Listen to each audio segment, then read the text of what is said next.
The provider agencies in New York State, to my way of thinking, divide into several groups. There are some that are already well on their way, and I need not mention them. Some of them are already participating in these interviews.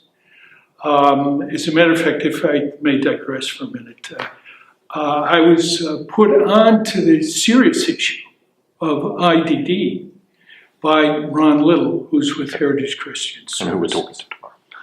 And he came to my office when I was at the University of Buffalo Law School and said, George, we have to do something about this need. Isn't there some way that we can use tax credits to the advantage of the people that I am most concerned about?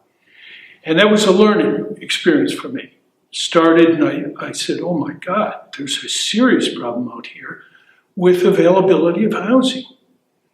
And tax credits didn't, at that time, seem to be available to them. But my students and I worked around and talked to the HCR Homes and Community Renewal people.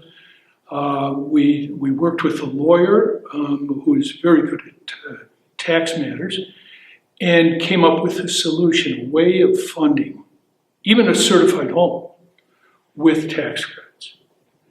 And we would like to expand that to a broader base.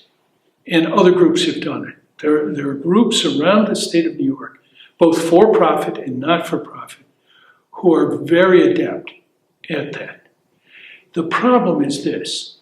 There are other groups in New York State that are too small and cannot master critical mass, I call it, to attract even a not-for-profit, much less a for-profit developer into their area.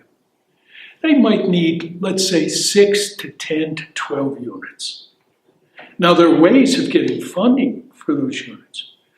But a person who's concerned about the human service side doesn't have time nor competence to deal with the issues related to public financing for a set of units like that.